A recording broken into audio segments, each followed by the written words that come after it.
ज्यांच्या पुतळ्यास पुष्पहार अर्पण करण्याची विनंती करतो माननीय पक्षप्रमुख महाराष्ट्र राज्याचे मुख्यमंत्री उद्धवसाहेब ठाकरे यांना।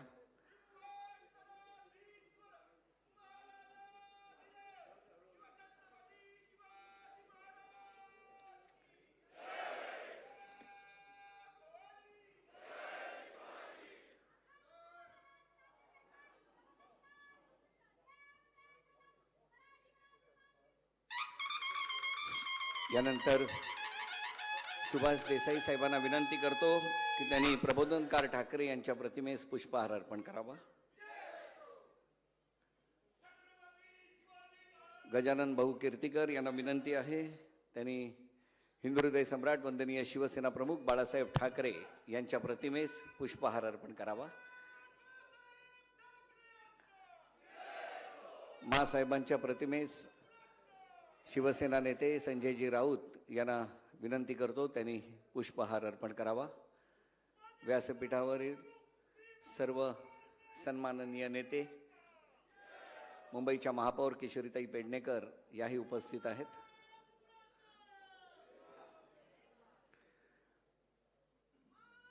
शिवसेनेच्या परंपरेप्रमाणे शस्त्रांचं पूजन करण्याची विनंती मी शिवसेनेचे पक्षप्रमुख महाराष्ट्र राज्याचे मुख्यमंत्री आदरणीय उद्धवसाहेब ठाकरे यांना करतो की त्यांनी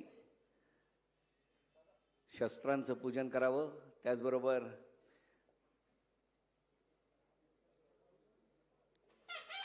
सर्व सन्माननीय नेते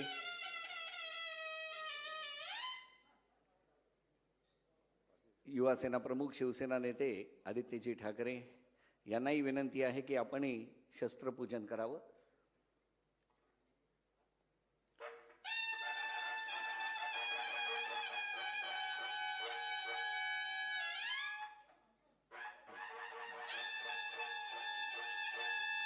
या शस्त्रपूजनानंतर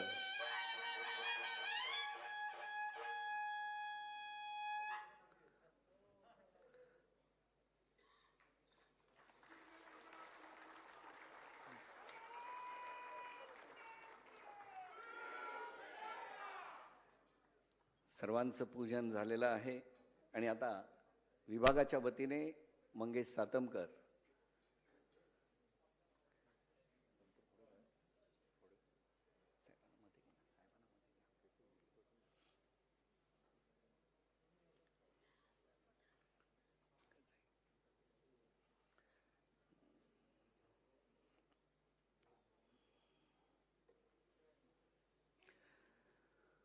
आपट्याची पानं परंपरेप्रमाणे सर्व सन्माननीय नेते पदाधिकारी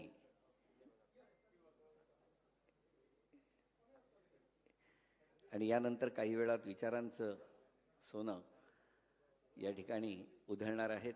शिवसेनेचे पक्षप्रमुख महाराष्ट्र राज्याचे मुख्यमंत्री विभागाच्या वतीने विभाग प्रमुख मंगेश सातमकर माननीय मुख्यमंत्री यांना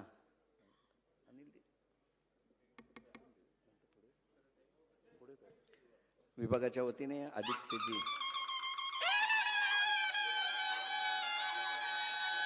यांचाही सत्कार होतो आहे।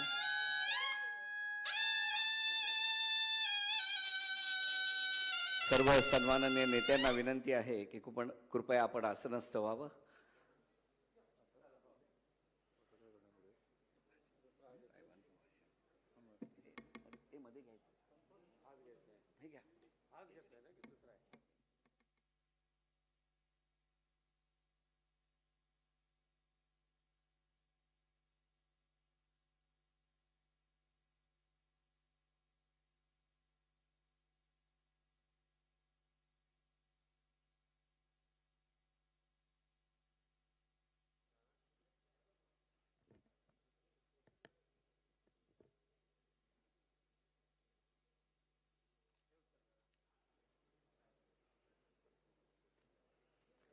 आपण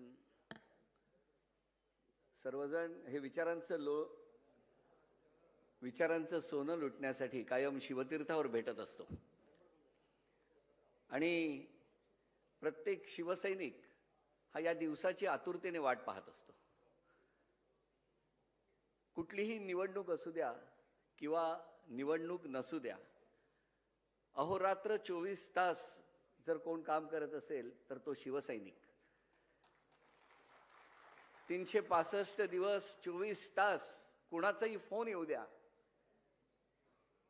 शिवसैनिक हा त्याच्या मदतीला धावून जातो. आणि आपण बघितलेलं आहे की वंदनीय हिंदू हृदय सम्राट, वंदनीय शिवसेना प्रमुख बाळासाहेब ठाकरे यांनी असे संस्कार केलेले आहेत. माननीय पक्षप्रमुख उद्धवसाहेब ठाकरे यांनी असा विचार आपल्याला दिलेला आहे की सातत्याने जे शक्य आहे ते बोला, आणि एकदा आपण बोललो की ते 100% आपल्याकडून कसं होईल यासाठी प्रयत्न करत राहा. आणि कायम स्वतःचा विचार करत असताना स्वतःपेक्षा इतरांच्या सुखासाठी धावणारा जर कोण असेल तर अभिमानानं सांगावं असं वाटतं तो शिवसैनिक. आणि त्यामुळे अशा शिवसैनिकाचाही आज सन्मान आपल्या पक्षप्रमुखांनी केलेला आहे. साऱ्या जगाचं लक्ष महाराष्ट्राकडे लागलेलं असताना आपल्याला अभिमान वाटेल असा क्षण होता तो की ज्या वेळेला आपल्या महाराष्ट्र राज्याच्या मुख्यमंत्री म्हणून पहिला नंबर जेव्हा सर्व मुख्यमंत्र्यांमध्ये येतो त्यावेळेला आपल्या प्रत्येकाचा ऊर भरून येतो. आणि अशा वेळेला हे विचार ऐकण्यासाठी आज आपण या ठिकाणी आहोत.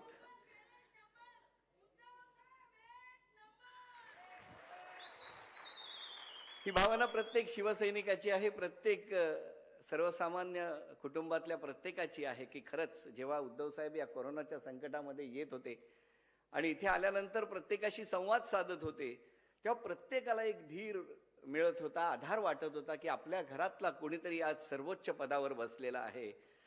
कारण आपण बघितलेलं आहे की नम्रपणा हा संस्कारांच्या सोबत आपल्या पक्षप्रमुखांमध्ये आहे आणि त्या नम्रपणामुळे अनेकांना नमवण्याची ताकद ही आपल्या पक्षप्रमुख आणि महाराष्ट्र राज्याच्या मुख्यमंत्र्यांमध्ये आहे.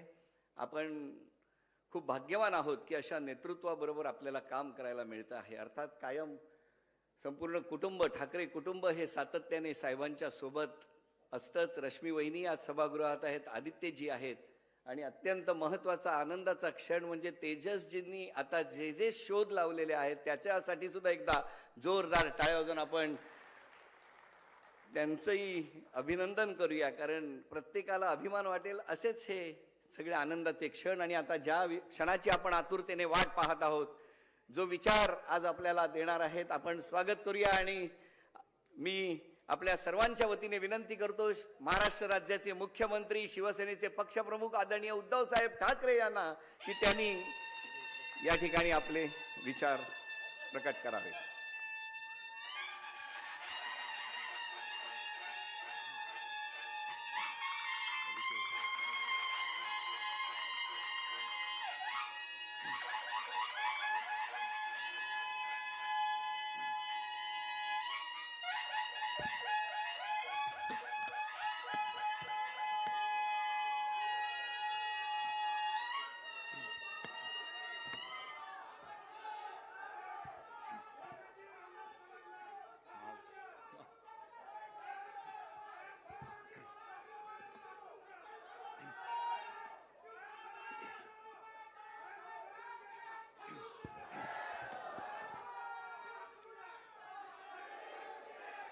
जमलेल्या माझ्या तमाम हिंदू बांधवांनो, भगिनींनो आणि मातांनो,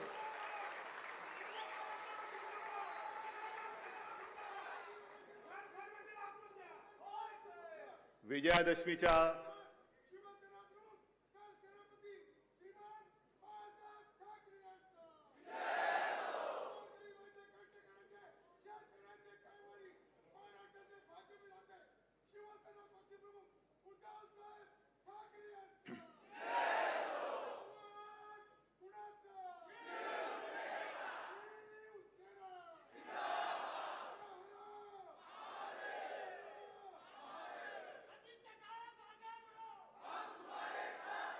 मला कल्पना आहे बऱ्याच दिवसानंतर आपल्याला वाव मिळालेला आहे.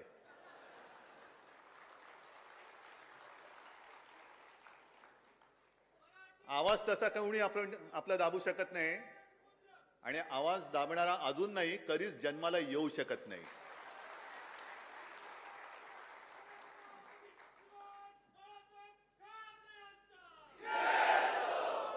सर्वप्रथम मी आपल्याला सर्वांना दसऱ्याच्या आणि विजयादशमीच्या शुभेच्छा देतो. मला पण जरा बरं वाटलं, बऱ्याच दिवसानंतर जमलेल्या माझ्या तमाम हिंदू बांधवांनो, भगिनींनो आणि मातांनो अशी साथ घालता आली. आजचा हा क्षण आपल्या आयुष्यामध्ये फार मोलाचा आणि महत्वाचा आहे. सुवर्ण क्षण असतो हा. जी परंपरा शिवसेना प्रमुखांनी 1966 साली सुरू केली ती समर्थपणे तुमच्या सगळ्यांच्या सोबतीने आपण पुढे नेत आहोत, याचा मला अभिमान आहे. माझ्यासाठी हा क्षण आणि हा दिवस आपल्या सगळ्यांचे एकत्रित आशीर्वाद घेण्यासाठीचा असतो. आणि आपण पाहिलं असाल की शस्त्रपूजन झाल्यानंतर मी माझ्या खऱ्या शस्त्रांची पूजा केली, आपल्यावरती फुलं उधळली. ही माझी शस्त्र आहेत जी शिवसेना प्रमुखांनी मला दिलेली आहे. आणि हे आशीर्वाद घेत असताना माझ्या मनामध्ये नेहमी एक नम्र भावना असते की हेच प्रेम सर्वप्रथम प्रत्येक जन्मी मला माझे हेच आई वडील मिळाले पाहिजेत, माझं कुटुंब, माझा परिवार हाच मिळाला पाहिजे, जन्मही महाराष्ट्रामध्येच झाला पाहिजे आणि मला स्वतःला मी मुख्यमंत्री आहे असं कधी वाटू नये. मला तर सोडाच, पण माझ्या तमाम जनतेला सुद्धा मी मुख्यमंत्री आहे असं वाटता कामा नये. मी तुमच्या घरातला कोणीतरी आहे, तुमचा भाऊ आहे असं वाटो, ही माझी ईश्वरचरणी प्रार्थना आहे. कारण काही जणांना असं वाटतं, जे बोलत होते मी पुन्हा येईन, ते बोलतायत आता मी गेलोच नाही, बस तिकडे आहे तिकडेच. पण जे संस्कार असतात, जी संस्कृती असते ती हीच असते. जे माझ्या आजोबांनी शिकवलं, माझ्या वडिलांनी आणि आईने शिकवलं मला, ही पदं काय आहेत, सत्ता तरी काय आहे. परत येतील जातील परत येतील, सत्ता येईल जाईल परत येईल, ती आली पुन्हा येईल. पण कधीही मी कोणीतरी आहे अहमपणा तुझ्या डोक्यात देऊ नको. ज्या क्षणी तुझ्या डोक्यामध्ये हवा जाईल त्या क्षणी तू संपलास. आणि नेहमी जनतेशी नम्र राहा, तो प्रयत्न मी माझा करत असतो. नम्रपणाने आशीर्वाद घेत असतो आणि हे आशीर्वाद हीच तर ताकद आहे. हे मागून कोणाला मिळत नाहीत. हे खरं वैभव आहे, हे खरं ऐश्वर्य आहे.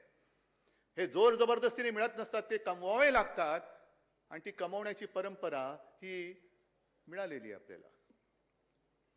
काही गोष्टींचं मला नवल वाटतं. आज सुद्धा मी काय बोलणार, कोणाचा समाचार घेणार, कोणाचे वाभाडे काढणार, बऱ्याच दिवसानंतर बोलतोय.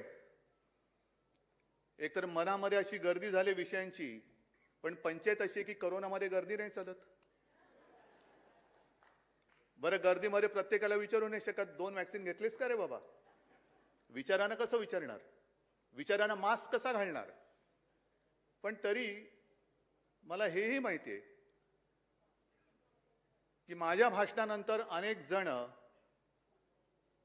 माझं भाषण संपतंय कधी आणि चिरकायला मिळतंय कधी तोंडामध्ये बोंडकं घालूनच बसलेले आहेत की यांचं भाषण होतंय कधी आणि आम्ही चिरकतोय कधी. चिरकू द्या. त्यांना उत्तर देण्यासाठी मी तुमच्याशी बोलत नाही, मी तुमच्यासाठी बोलतो आहे. मी माझ्या टीकाकारांसाठी बोलत नाहीये, मी तुमच्यासाठी बोलतोय, जनता जनार्दनासाठी बोलतो आहे, माता भगिनींसाठी बोलतोय.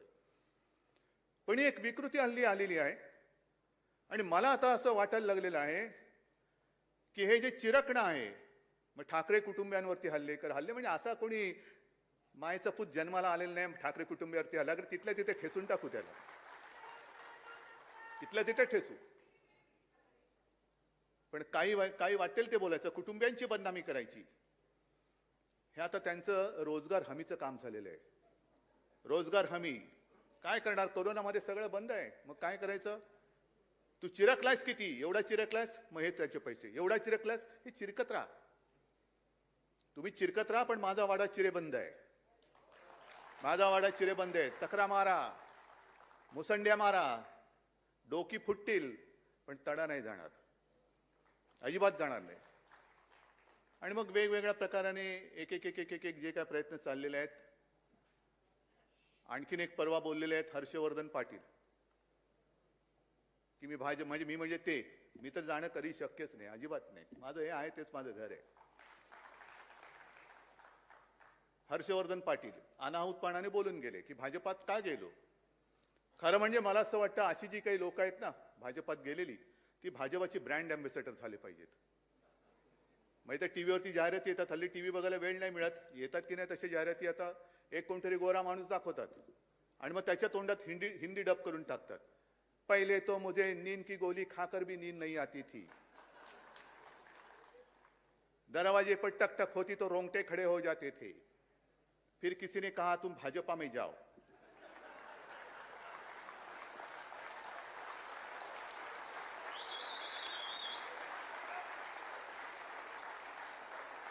अब भाजपा पे जाने के बाद मैं कुंभकर्ण जैसी नींद सो सकता हूं, दरवाजे पर ठोका तो भी उठता नहीं हूं.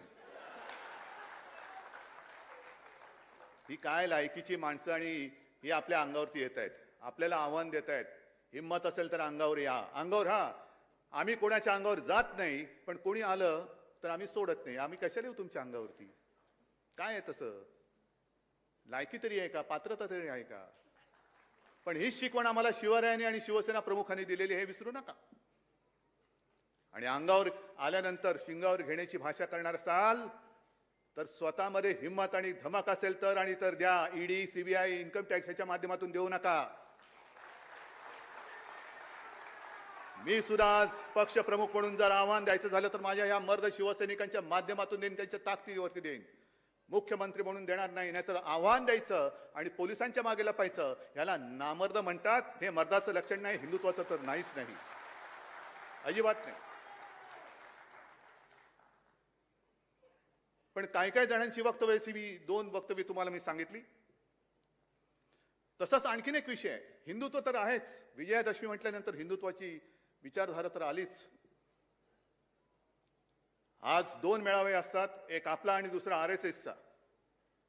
आपले विचार एक आहेत, धारा वेगळ्या असू शकतील, पण विचार एक होते आहेत. म्हणून आणि म्हणूनच आम्ही केवळ आणि केवळ हिंदुत्व म्हणून भारतीय जनता पक्षाशी युती केली होती.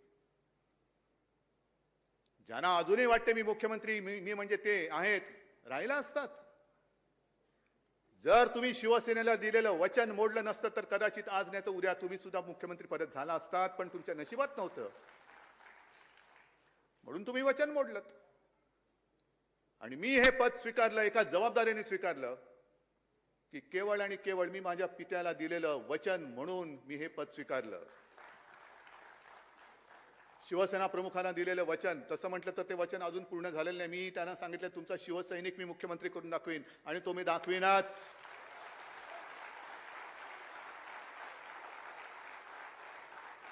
ही जबाबदारी मी मोठ्या विचाराने घेतलेली आहे. आणि कदाचित जर का दिलेलं वचन त्यांनी पाळलं असतं आणि शिवसैनिक मुख्यमंत्री केला असता तर मी कदाचित हा शब्द वापरतोय, मी हा राजकीय जीवनातून बाजूला सुद्धा झालो असतो. कारण हे क्षेत्र माझं नाही जी माझ्यावर टीका होते. होय, हे माझं क्षेत्र नाही. मी एक पुत्र कर्तव्य निभावण्यासाठी म्हणून या क्षेत्रात आलो आणि पाय रोवून ठामपणाने उभा राहिलेलो आहे. जी जबाबदारी खांद्यावर आहे ती ठामपणे पार पाडल्याशिवाय मी राहणार नाही, या एका निश्चयाने मी उभा राहिलेलो आहे.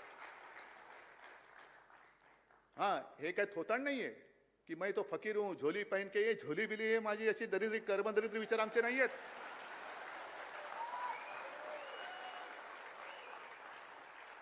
हे विचार आमचे नाहीत. पण जे 2 मेळावे मी म्हटले त्याच्यात आज सकाळी RSSचा मेळावा झालेला आहे, आता आपला मेळावा होतोय. हिंदुत्व ही विचारधारा एक आपल्या दोघांमध्ये समान आहे, एक धागा समान आहे.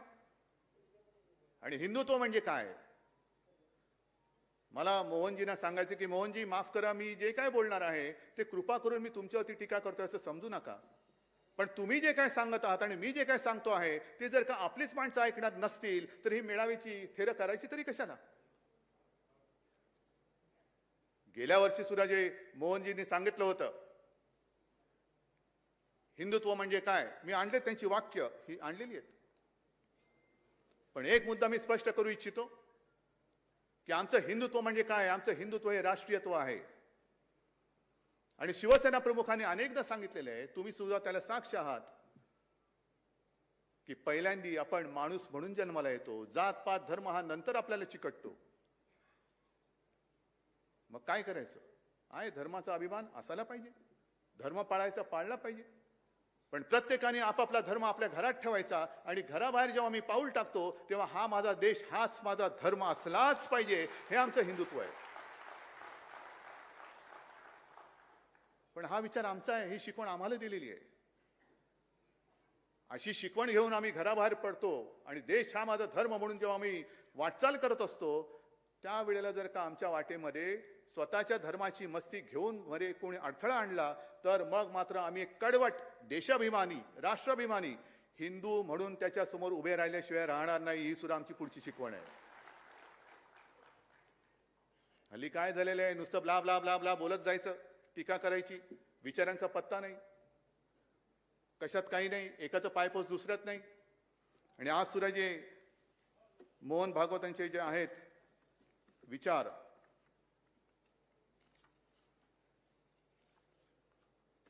त्यांनी म्हटलेलं आहे, हे गेल्या वेळेचं पण थोडंसं मी आणलंय,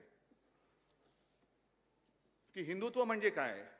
आणि खरं आहे, काय त्याच्यात काही चूक नाहीये, की या आपल्या देशामध्ये सर्वांचे पूर्वज हे एक होते. आता एकदम पूर्वजापर्यंत खूप जात नाही तर माकडापर्यंत पोहोचू आपण. पण या देशापुरता जरी विचार करायचा झाला तर सर्वांचे पूर्वज एक होते, आहेत. हे जर आपल्याला मान्य असेल तर मग विरोधी पक्षांचे पूर्वज काय परग्रहावरनं आले होते का.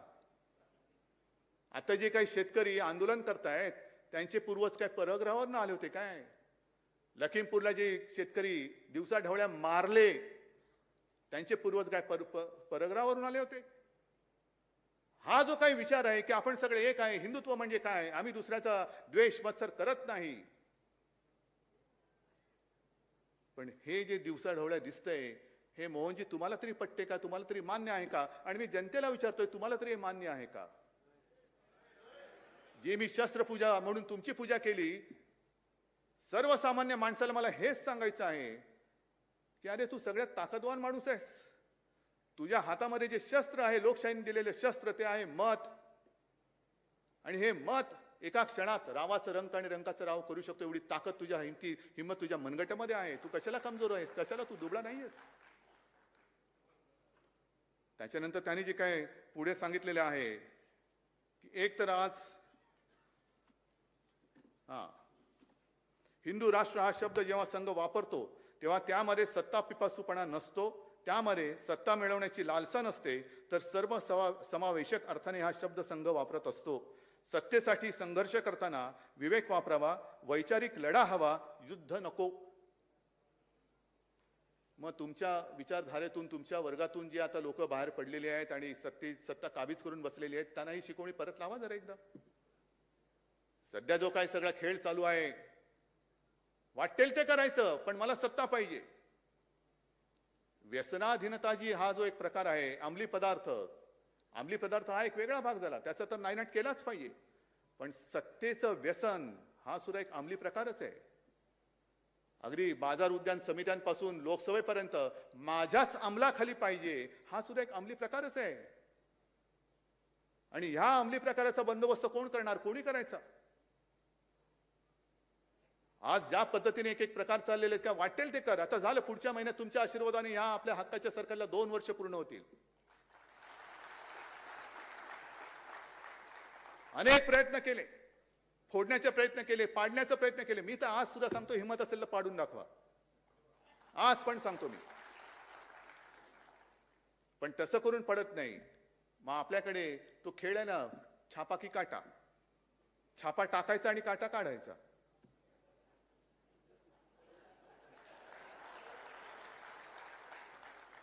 छापा की काटा.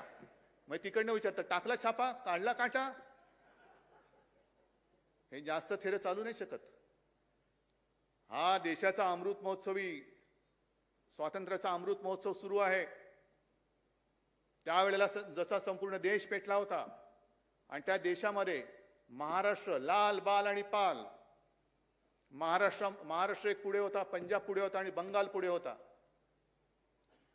बंगालनी त्यांचं कर्तृत्व दाखवलेलं आहे. मी खरोखर ममता दीदींना आणि बंगाली जनतेला धन्यवाद देतोय, अभिनंदन करतो आहे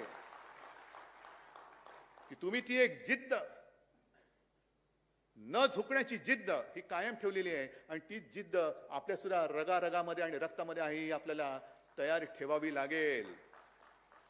हर हर महादेव म्हणजे काय असतं ते कदाचित पुन्हा एकदा दिल्लीच्या तख्त्याला दाखवण्याची वेळ येऊ नये, पण आलीच तर दाखवावंच लागेल. मग हा सत्ता पिपासूपणा नाहीये. वैचारिक लढा ठीक आहे ना, ह्याच्यात कुठला विचार आहे? म्हणजे मला दुःख, राग हा काय येतो? तर मगाशी मी जो उल्लेख केला, तोंडामध्ये बोंडकं घालून बसले असतील शिवसेनेला बदनाम करणारी लोक.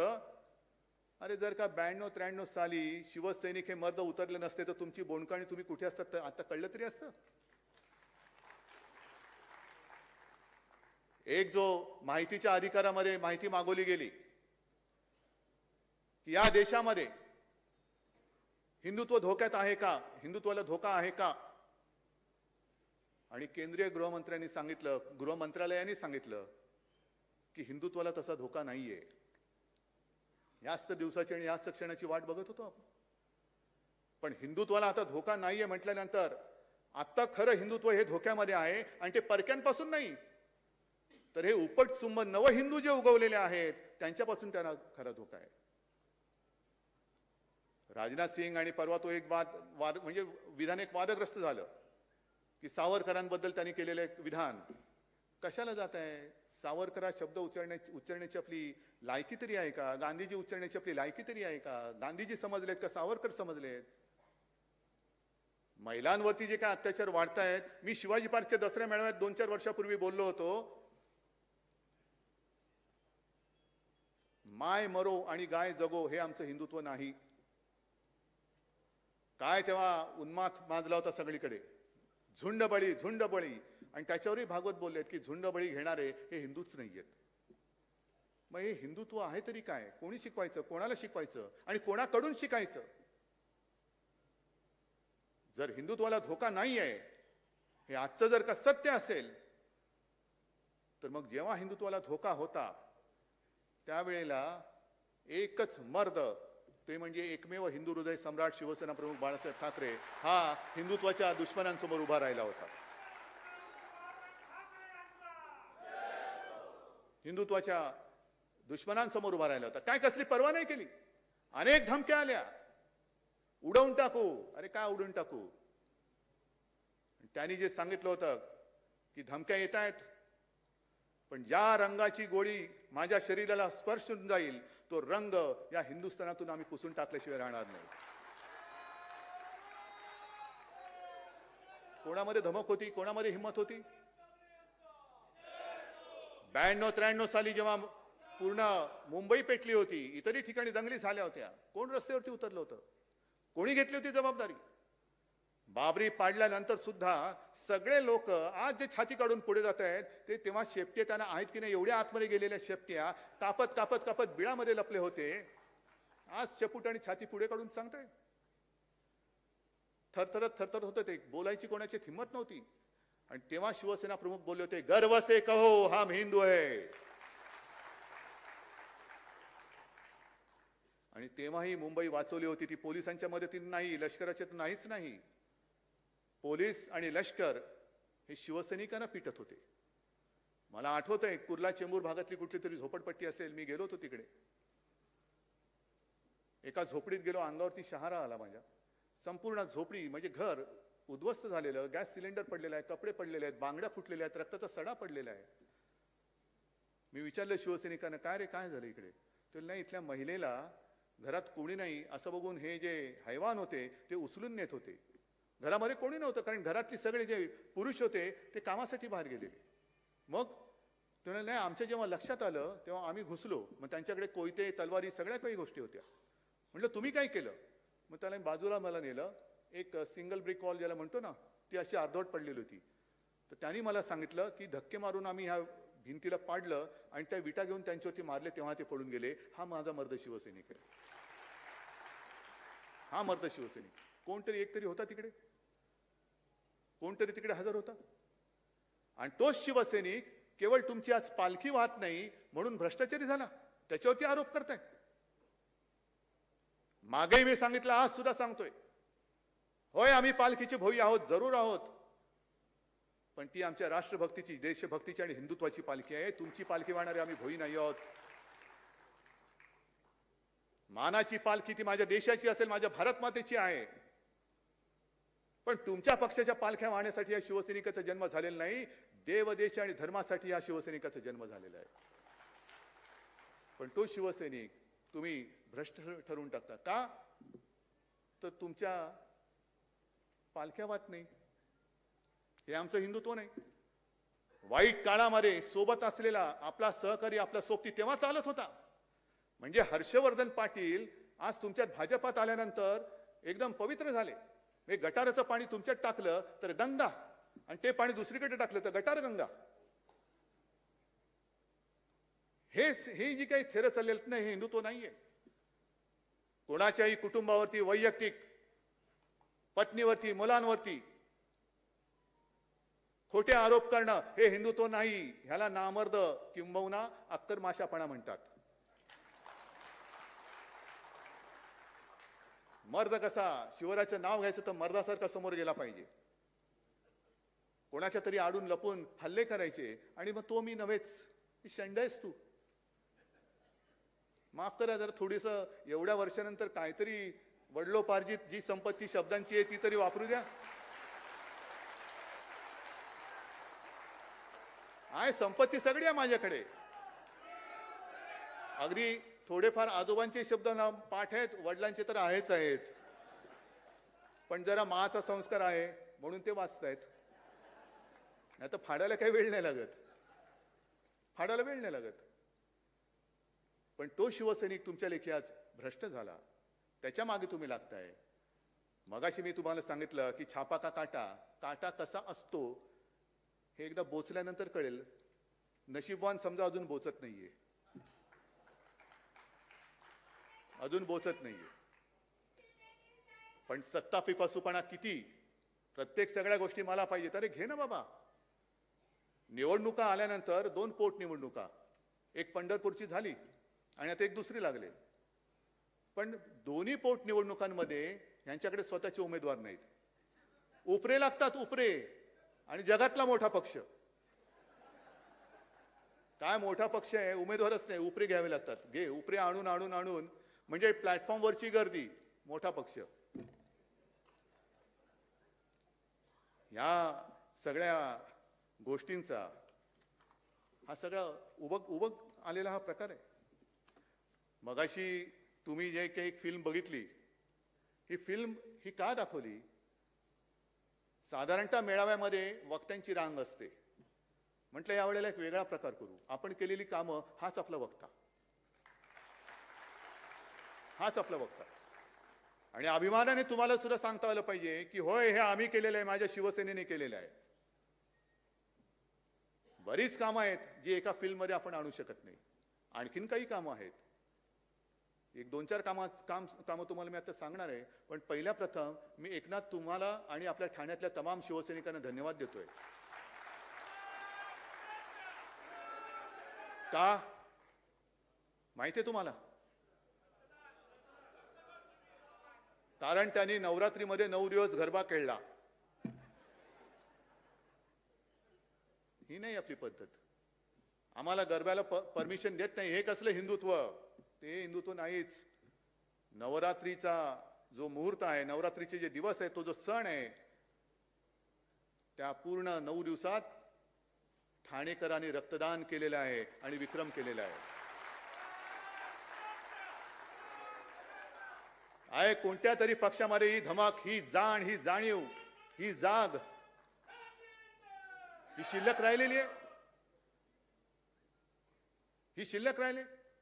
समाजसेवा, हिंदुत्व हे रक्तात असावं लागतं. आणि रक्त नुसतं रक्त पिपासूपणा नव्हे, तर रक्तदान करणं हा सुद्धा धर्म आहे. आणि रक्तदान करताना आम्ही हे नाही विचारत हे रक्त कोणाला जाणार आहे, हिंदूला जाणार आहे का मुसलमानाला जाणार आहे, मराठी माणसाला जाणार आहे का अमराठी माणसाला? नाही. जे मोहनजी तुम्ही सांगताय ना, सर्वांचे पूर्वज एक होते, रक्तदान आम्ही करतो आहोत, ज्याला ज्याला गरज असेल आणि ज्याचे जीव आम्ही वाचवू शकतो त्याला आमचं रक्त देतो आहोत आम्ही.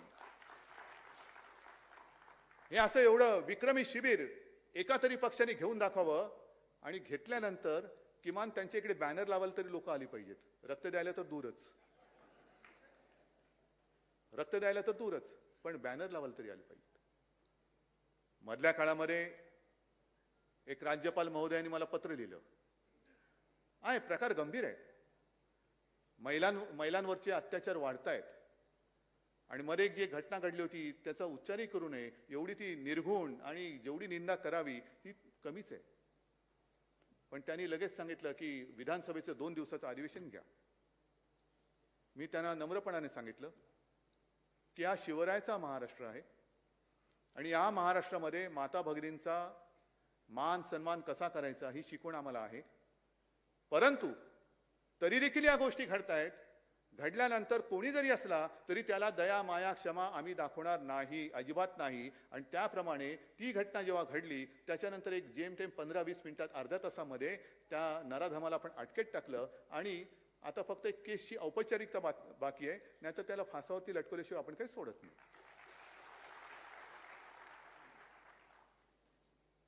पण 2 दिवसाचं अधिवेशन घ्या म्हणून मी नम्र विनंती केली. तर त्यांना म्हटलं की महिलांवरचे अत्याचार हे तर देशभर वाढतात आणि आपली संस्कृती एक आहे, हिंदुत्व आपलं सगळ्यांचं एक आहे. तर विधानसभेचं अधिवेशन कशाला? आपण मोदीजींना सांगा 2 दिवसाचं संसदेचंच अधिवेशन घ्या ना, आठवडाभरचं घ्या. तमाम सर्व माझ्या देशातले जे लोकप्रतिनिधी आहेत ते तिकडे येतील, आपापल्या राज्यातल्या काही गोष्टी तिकडे सांगतील. पण मात्र नुसती चर्चा, तोंडाची वाफ दवडली आणि निघून गेले असं होता कामा नये.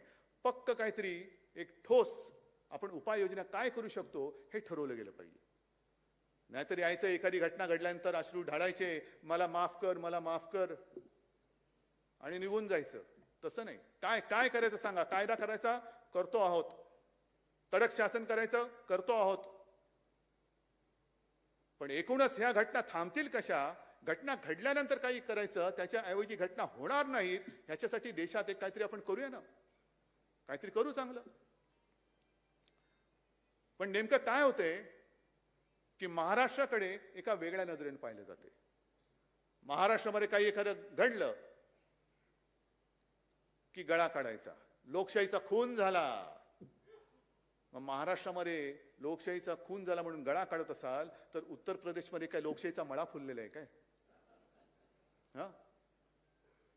म्हणजे जसं मी शिवसैनिकांचं सांगितलं की त्यावेळेला हिंदुत्व विरोधात जे नराधम रस्त्यावरती उतरले होते त्यांना शिवसैनिकांनी त्यांच्या हिमतीवरती अडवलं होतं, वार छातीवरती घेतले होते आणि छातीवरती वार केले होते.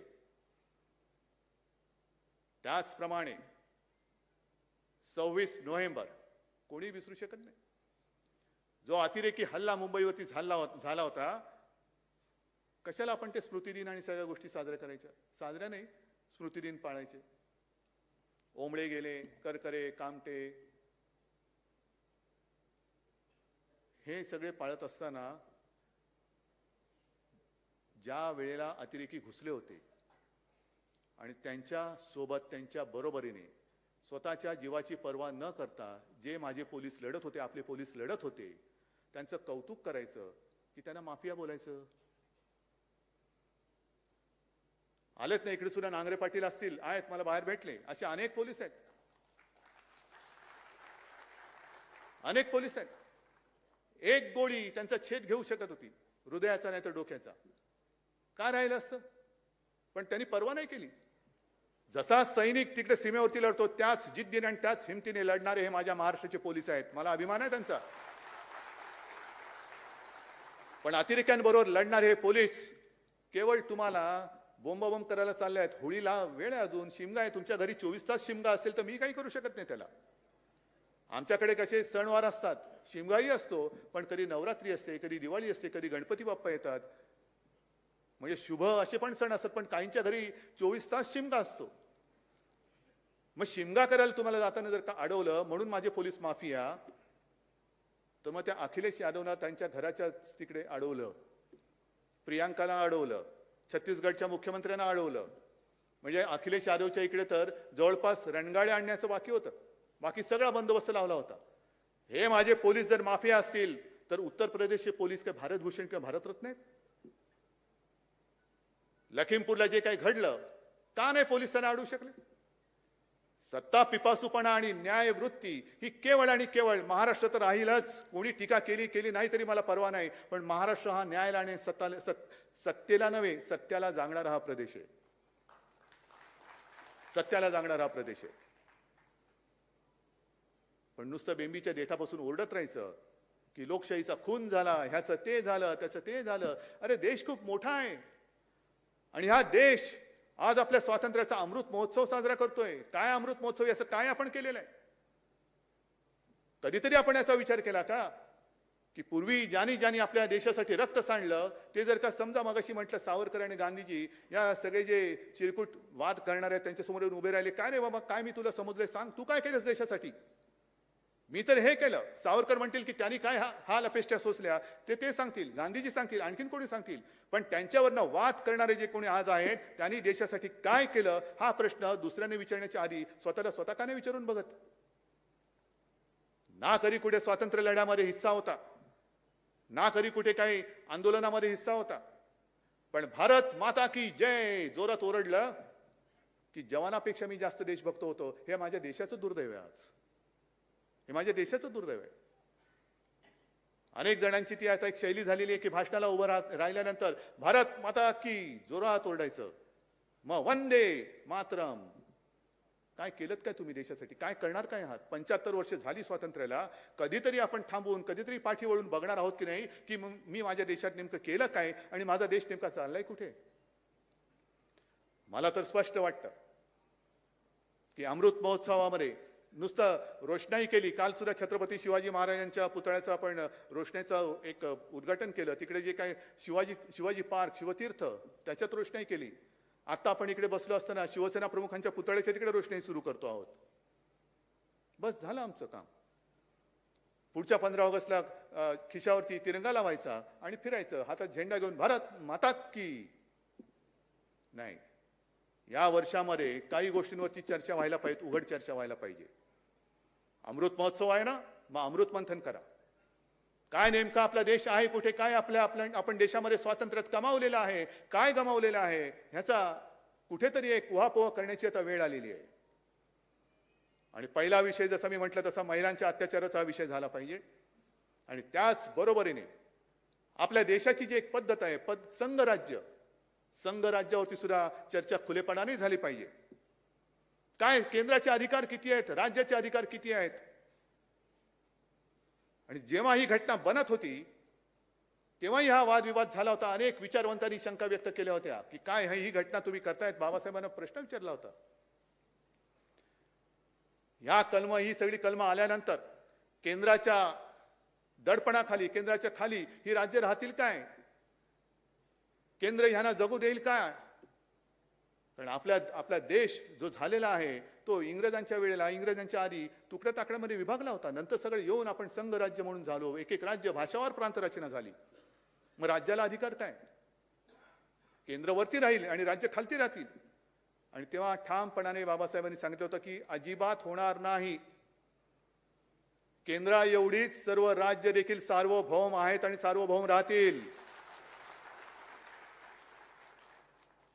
केंद्राला सुद्धा आणि राज्याला सुद्धा केंद्राबरोबरीचेच हक्क दिलेले आहेत. फक्त 3 गोष्टी ज्या आहेत त्या आणि त्याच वेळेला केंद्र राज्याच्या कारभारात हस्तक्षेप करू शकतो. तो म्हणजे 1 आणीबाणीजन्य परिस्थिती, 2 परकीय आक्रमण आणि 3 विदेशाबरोबर संबंध कसे असावेत हे ठरवण्याचं धोरण हे केंद्र सरकार घेऊ शकतं. अन्यथा जर केंद्राने राज्यांच्या कारभारात ढवळाढवळ केली तर ते घटनाबाह्य ठरेल. म्हणजे थोडक्यात घटनेची दुर्घटना होईल. कोण? नाही, हे चालू दिसतंय ना तुम्हाला. मग ह्याच्यावरती कोण बोलणार आहात की नाही? देशामध्ये, आणि पुन्हा एकदा सांगतो मी, हे मी बोलल्यानंतर याच्यावरती जे गल्ली बोळातले कायदे तज्ज्ञ आहेत ना आपले टीकाकार, त्यांच्याकडनं मला उत्तराची अपेक्षा नाही. त्यांची उत्तर मी कचऱ्याच्या टोपलीत टाकून देईन. मला याच्यावरती देशातील विचारवंतांचे विचार पाहिजेत, विचारवंतांची मतं पाहिजेत, कायदे तज्ज्ञांची मतं पाहिजेत, त्यांचे सल्ले पाहिजेत. आणि होऊन जाऊ दे, एक उघड चर्चा होऊ दे. आणि मग त्या सगळ्या घटनेचा अभ्यास केल्यानंतर जर का आपल्याला कळलं की नाही केंद्र डोक्यावरती आहे, बसवा डोक्यावरती. पण जर का घटनेने आम्हाला राज्यांना सार्वभौम, केंद्र एवढंच दिलं असेल सार्वभौमत्व, तर मग मात्र केंद्राची लुडबुड ही रोजच्या कारभारामध्ये होता कामा नये, ती चालू दिली जाता कामा नये. हे देशातील सर्व राज्यांनी आता ठरवण्याची वेळ आलेली आहे. जो मी उल्लेख केला ना की सत्ता पिपासूपणा, हे सुद्धा एक व्यसन आहे. पण त्या व्यसनापायी म्हणजे अंमली पदार्थामध्ये जर का नशा कोणाला करण्याची सवय लागली तर त्याच्यात त्याचं स्वतःचं आयुष्य आणि कुटुंब उद्ध्वस्त होतं. पण सत्तेची चटक, सत्तेचं व्यसन एकदा लागलं की कारण नसताना तुम्ही दुसऱ्याचे आयुष्य उद्ध्वस्त करताय, दुसऱ्याची कुटुंब आणि त्याचं घरदार उद्ध्वस्त करताय. हे व्यसन सगळ्यात वाईट आहे आणि हे पहिलं ह्या देशातून उपटून टाकलं पाहिजे. हे उपटून टाकलं पाहिजे. पूर्वी तुम्हाला सगळ्यांना कल्पना आहे की मार्मिक ची सुरुवात झाली, त्यातनं शिवसेना कशी झाली आणि त्याच्यात एक सदर सुरू केलं होतं शिवसेना प्रमुखांनी, वाचा आणि थंड बसा. माहिती आहे ना कोण आता मार्मिक, त्या काळातले मार्मिक वाचणारे कोण आहेत का इकडे शिल्लक? आहात ना? आता ही बाकीची एवढी नवी पिढी आहे, वरती पण आहेत ना? नाही, तुम्ही सगळे या सगळ्या आजच्या शिवसेनेची पाळमुळं आहात. कारण तेव्हा थेट शिवसेना प्रमुखांच्या विचारातनं तुम्ही उभे राहिलेले आहात. वाचा आणि थंड बसा. काय सदर होतं? कसलं होतं सदर? आपल्याच राज्यात भूमिपुत्रांवरती जे काही हक्क हिरावले जात होते त्याच्यावरती ते होतं. आता एक दोनच गोष्टी मी तुम्हाला सांगतोय आणि पुन्हा तुम्हीच सांगायचं, वाचायचं आणि थंड बसायचं का?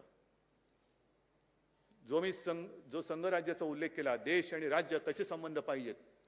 मी मुख्यमंत्री आहे, हिंदुत्ववादी तर आहे, हिंदू तर आहेच, आणि मी विधानसभेत बोललेलो आहे. मला काय त्याच्याबद्दल लाज वाटण्याचं कारण नाही, लाज तर वाटूच शकत नाही, भीती तर अजिबात वाटत नाही. पण मुख्यमंत्री म्हणून सगळ्यांशी समानतेने वागण्याचा एक ते जे काही कर्तव्य असतं ते आम्ही करतो आहोत. आणि हीच शिकवण आमच्या हिंदुत्वामध्ये. दुसऱ्या कोणाचा द्वेष करायचा नाही.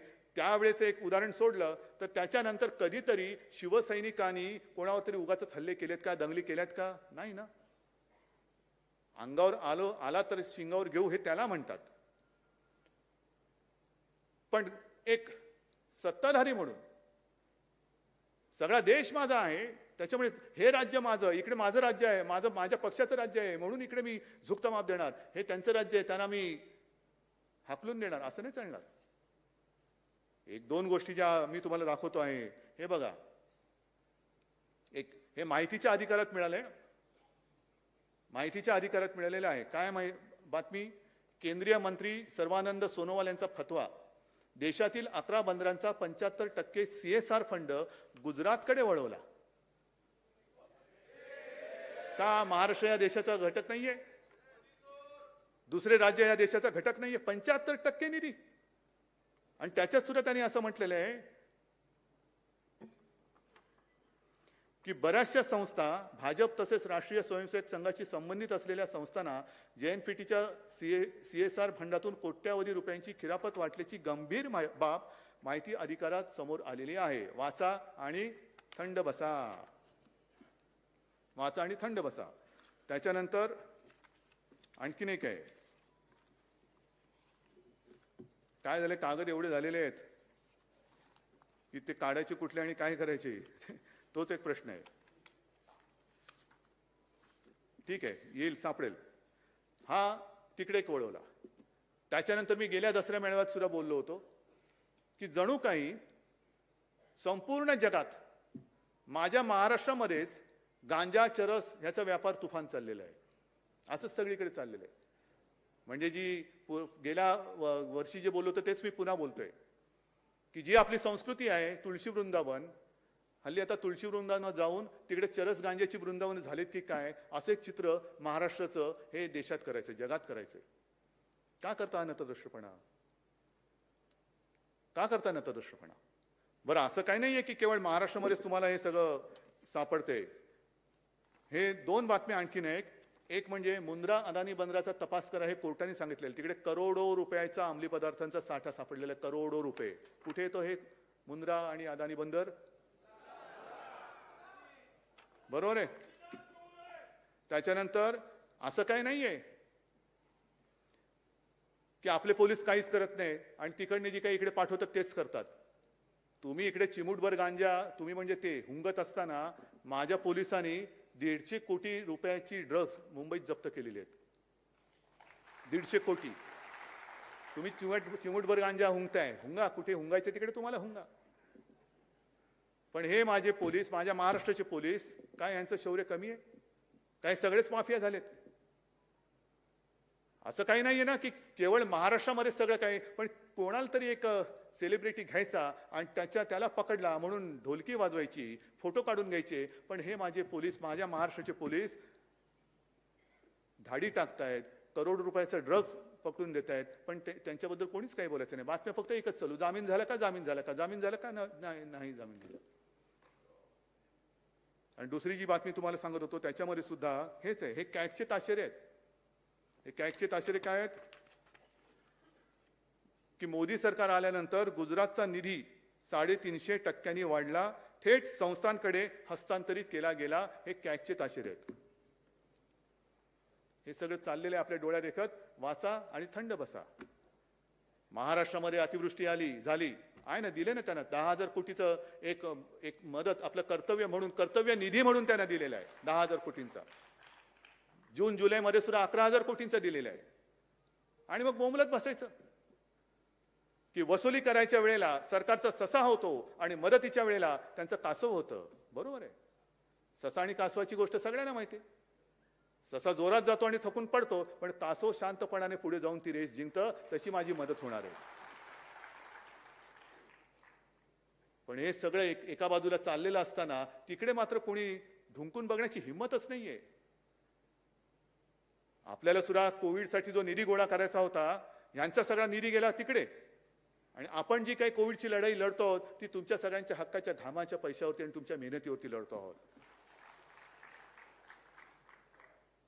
हे सगळं तुम्हाला मी का सांगतोय? बऱ्याच दिवसानंतर बोलायची संधी मिळालेली आहे. पण हे मी जे तुम्हाला सांगतोय, मी पुन्हा एकदा सांगतो, केवळ कोणावरती टीका करायची म्हणून मी बोलत नाही, पण निदान आता तरी सुधरा. देशाच्या स्वातंत्र्याला 75 वर्ष झाली. आपला देश हा जगातला सगळ्यात तरुण देश म्हणून गणला जातो. का? तर आपल्या देशात युवा शक्ती मोठी आहे. युवा शक्ती मोठी आहे. पण युवा शक्ती मी दोन्ही अर्थाने बघतो. युवा शक्ती ही शक्ती तर आहेच, पण त्यांच्या रिकाम्या हाताला काम दिलं नाही तर तो मोठा बॉम्ब सुद्धा ठरू शकतो आणि तो तुमच्या बुडाखाली लागल्याशिवाय राहणार नाही.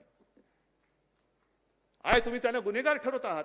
अंमली पदार्थ मिळाले म्हणून तुम्ही गुन्हेगार ठरू शकता त्यांना. गुन्हा केला तर क्षमा करू नका, पण गुन्ह्याकडे का वळतोय? मी केवळ एका मुलासाठी नाही बोलत, मी युवा शक्तीसाठी म्हणून बोलतोय. गुन्हेगारीकडे का वळतोय? शिकतोय. शिक्षणाची सोय आपण वाढवतो आहोत, दर्जा वाढवत आहोत. मुलं शिकतायत, मोठी होत आहेत. मुली शिकतायत, मोठ्या होत आहेत. मुलगी शिकली, प्रगती झाली. नोकरी कुठे? नोकरीच नसेल, जर रिकाम्या हाताला काम नसेल आणि ते हात जर का वेडेवाकडे कुठेतरी त्यांनी वापरले तर गुन्हेगार कोण? गुन्हेगार सत्ताधारी म्हणून आपण असू, तुम्ही सुद्धा असाल आणि आम्ही सुद्धा असू. ही युवा शक्ती फार मोठी शक्ती आहे. आपण म्हणतोय की देश घडवण्याची ताकद ही या युवा शक्तीमध्ये आहे, जरूर आहे. पण युवा शक्ती जर आपण तिला व्यवस्थित घडवली नाही तर देशाची घडी ती बिघडवून टाकल्याशिवाय राहणार नाही. काय वैफल्याशिवाय दुसरं आपण देऊ काय शकतोय? नुसतं सत्ता पाहिजे, सत्ता पाहिजे, सत्ता पाहिजे. पण ह्या मुलांना आणि सगळ्या घरच्यांना त्यांना काम पाहिजे. त्यांच्या घरातली चूल पेटत नाही. ते एक दिवस सांगतील तुमचं राजकारण आणि तुम्ही दोघेही जा चुलीमध्ये. माझ्या घरातली चूल कोण पेटवतं ते मला सांगा. पहिली माझ्या घरातली चूल पेटवा आणि मग तुमचे जे काय असतील ना ते सत्तेची डोहाळ जेवणं ती तुम्ही तंतर करा. ही युवा शक्ती फार महत्वाची आहे. आपण एक प्रयत्न करतोय महाराष्ट्रामध्ये या कोरोनाच्या काळात सुद्धा उद्योगधंदे आणण्याचा प्रयत्न करतोय. एक संधी आता जगात आहे असं म्हणतात की चीनमधून बऱ्याचशा कंपन्या बाहेर पडतायत. आपण महाराष्ट्रामध्ये आणण्याचा प्रयत्न करतोय. आपण महाराष्ट्र पुढे नेण्याचा प्रयत्न करतो आहोत. महाराष्ट्र पुढे नेण्याचा प्रयत्न करतो आहोत आणि त्याच वेळेला पोटात दुखतंय म्हणून हे महाराष्ट्राला बदनाम करण्याचा विकृतपणा करता आहेत. महाराष्ट्राला बदनाम करता म्हणजे हे एकतर्फी प्रेमातून जसं होतं ना की एखाद्या मुलीने नाही म्हटलं म्हणून नराधम असतं ते ऍसिड फेकतात, तसं महाराष्ट्राने तुम्हाला नाही म्हटलं म्हणून माझ्या महाराष्ट्राच्या संस्कृतीवरती आणि महाराष्ट्राच्या प्रतिमेवरती तुम्ही ऍसिड फेकताय. कुठे फेडणार आहे पाप? काय मिळवणार तुम्ही महाराष्ट्राला बदनाम करून? अरे सत्ता पाहिजे देऊन टाकतो, जा आणि भोगा सत्ता, पण माझ्या महाराष्ट्राला जे आम्ही काम करतोय ना तसं काम करून दाखवा. आम्हाला तरी दुसरं काय पाहिजे? आम्हाला तरी दुसरं काय पाहिजे? कामं कामं कामं जी मी सांगत होतो की काही कामं आणखीन राहिलेली आहेत. एक 2-3 दिवसापूर्वीच माझ्यासमोर छान प्रेझेंटेशन झालं, सुभाष देसाई बसलेत. आपल्या या मुंबईमध्ये संयुक्त महाराष्ट्राला झाली 60 वर्ष होऊन गेली, पण या मुंबईमध्ये अजूनही मराठी भाषा भवन कोणी केलं नाही. ते आपलं महाविकास आघाडीचं सरकार दिमागदार इमारत माझ्या मराठी भाषा भवन आपण तिकडे उभं करतो आहोत. दिवाकर रावतेंनी सुद्धा खूप पाठपुरावा केला होता, पण कोण ऐकते? हा मराठी भाषा भवन ना काय त्यातनं मिळणार काय? संस्कार ना, जाऊ दे हो, संस्काराचं काय? संभाजीनगरला संतपीठ उभं करतो आहोत. रेवस ते रेड्डी जो समुद्र मार्ग जो आहे तो आता आपण चौपदरी करतो आणि सिमेंटचं करतो आहोत. अनेक कामं सांगता येतील, पण विशेषतः मुंबईमध्ये जसं मराठी भाषा भवन करतो आहोत तसंच मराठी नाटकाचा इतिहास आणि त्याची वाटचाल सांगणारं मराठीचं रंगभूमी दालन सुद्धा करतो आहोत तिकडे चौपाटीवरती. वरळीला जागतिक दर्जाचं मत्स्यालय करतो आहोत. धारावीमध्ये तिथल्या लोकांचं तर पुनर्वसन करणारच, पण धारावीमध्ये जागतिक दर्जाचं आर्थिक केंद्र सुद्धा आपण करणार आहोत. घर तर पाहिजेच. घर दिल्यानंतर मगाशी जे म्हटलं घरातली चूल कशी पेटवायची? नुसती घर घर घर घर घर केलं तर घरघर लागेल, पण घरातली चूल नाही पेटणार. आणि म्हणून जागतिक दर्जाचं आर्थिक केंद्र सुद्धा धारावीमध्ये करतो आहोत. आणि आणखीन एक महत्वाची गोष्ट जी करतो आहोत ती म्हणजे मुंबईमध्ये एक लष्कराचं संग्रहालय करतो आहोत. हे संग्रहालय म्हणजे काय? नुसतं रणगाड्या आणून उभे केले, कोणाचे फोटो आणून लावले तसं नाही. तिथे माझी कल्पना अशी आहे की जो जवान आपल्यासाठी सरहद्दीवरती उभा राहतो, काही लोक म्हणजे बरीच लढाई कधी होऊच नाही, आपल्या पिढीने तर लढाई बघितलेलीच नाही. 71चं एक युद्ध, त्याच्यानंतर तशी लढाई होऊ नये, पण लढाई न बघितल्यामुळे आता असं वाटतंय की आपल्याला स्वातंत्र्याची किंमत कळेल अशी झालेली आहे. काय असते लढाई? काय असते लढाई? लढाई म्हणजे काय असते तरी काय? कशी येतात विमानं, कशी टाकतात बॉम्ब, कसा होतो विध्वंस, हे आपण कधी बघितलं नाही. आणि प्रार्थना आहे ते बघूही नाही, पण याचा अर्थ असा नाही की ते सैनिक तिकडे काय करतात हे कळू नये. हे आपले सैनिक तिकडे प्रतिकूल परिस्थितीत, कडाक्याची थंडी असेल, अत्यंत उष्णता असेल, म्हणजे राजस्थानचं वाळवंट असेल किंवा सियाचेन असेल, -डिग्री टेम्परेचर असेल नाही तर प्लस असेल, त्याच्यामध्ये नुसतं म्हणजे थंड आहे म्हणून स्वेटर घालून उभा राहिला आहे आणि उष्णता वाढल्या म्हणून कोपरी घालून उभा राहिला असं नाही. तर मी तिकडे अशी दालना करणार आहे की थंड म्हणजे किती थंड, अगदी -20-30 वगैरे नको, नाही तर तिथेच माणसं पडतील आपली. पण एक थंड वातावरण करून जो सैनिक त्याचा पूर्ण युनिफॉर्म घालतो, म्हणजे काय घालतो, बुलेट प्रूफ जॅकेट असतं म्हणजे काय असतं, शिरस्त्राण म्हणजे काय असतं, तो काय काय अंगावरती घेतो, किती वजन असतं, ते जाऊन तिकडे उभे राहून दाखवायचं 5 मिनिटं. आणि समोर ते सगळं व्हर्च्युअल आता आपण करू सगळं, की कसं कुठून सैनिक हल्ला करू शकतो, दुश्मन हल्ला करू कसा शकतो, काय होऊ शकतं, रणगाडा बसल्यानंतर कसा चालतो, हे सगळं तिकडे सुरू करायचं मला. म्हणजे इथे बसून जे लोक उगाच काहीतरी भारत माता की करतात ना, त्यांना मला ते उत्तर द्यायचंय. नाही, लढ्यात तर सहभागी नव्हता, निदान म्युझियम मध्ये तरी व्हा, नाहीतर म्युझियम मध्ये लोकच तुम्हाला पाठवतील. थट्टा थट्टा थट्टा म्हणजे महिलांचा अपमान हा जो एक विषय आहे. किती लोक कोणत्या पक्षात मागे मी विधान परिषदेत पण बोललो होतो, तेच आज परत बोलतोय. अतिरेक्यांशी लढणारे माझे पोलीस हे माफिया ठरवता तुम्ही. देशासाठी म्हणजे आपल्यासाठी लढणारा सैनिक, त्यांच्या माता भगिनींची चेष्टा करणारी औलाद ही तुमच्या पक्षामध्ये आहे, त्यांना पहिले फेकून द्या बाहेर आणि मग आमच्यावरती बोला. पण हे देशभक्तीचं जे काही बीज आहे, येतील ना मुलं येतील, त्यांना सुद्धा कळेल सैन्यात काय असतं, कळू द्या. नागरिकांना कळेल, वयोवृद्ध असतील त्यांना कळेल. या अशा सगळ्या गोष्टी आपण या मुंबईमध्ये करतोय. आणि म्हणून मला असं वाटतं नम्रपणाने की बऱ्याच गोष्टी बोलायचे तेवढं मी बोललेलो आहे. आणखीन काही उगाच बोलत बसलो तर त्याला काय अर्थ राहणार नाही, लक्षात काहीच राहणार नाही. आणि मग आता ही वेळ आलेली आहे. मी बंगालचं जे अभिनंदन केलं ती तयारी महाराष्ट्रामध्ये असायला पाहिजे आहे. कोणी किती वार करायला आला तर त्याची तलवार किंवा कोणतेही हत्यार असेल ते मोडून तोडून टाकून त्याचं पार्सल परत पाठवण्याची हिंमत आणि धमक तुमच्यामध्ये आहे. फक्त एकच काम करायचं, ज्याचा उल्लेख मी केला की आता हिंदुत्वाला धोका नाही, माझं मत आहे हिंदुत्व आता खरं धोक्यात आहे. कारण हिंदुत्वाची शिडी करून जे वर चढलेले आहेत ते आता इंग्रजांची नीती साधू शकतात, तोडा फोडा आणि राज्य करा. मराठी अमराठी वेगळे करतील, मराठीमध्ये जातपात आणून समाज आणून त्या भिंती उभ्या करतील आणि वरती सत्तेची गाजरं खात बसतील. खायला देणार तुम्ही? मग शिवसेना प्रमुखांनी जो एक संदेश दिला होता, मराठेतर 96 कोळी 92 कोळी, स्पृश्य अस्पृश्य घाटी कोकणी, हा भेदाभेद गाडून मराठी माणसाची भक्कम एकजूट बांधा.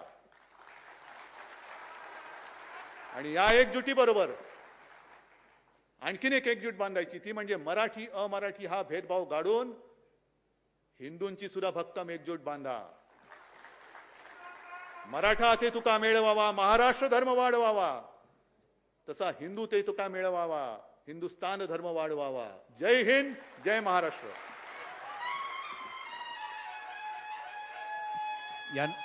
त्यानंतर साहेब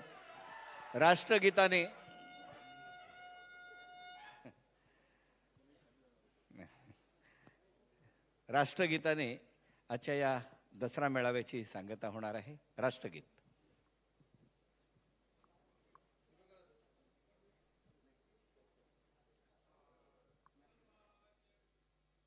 जनगण मन अधिनायक जय हे भारत भाग्य विधाता.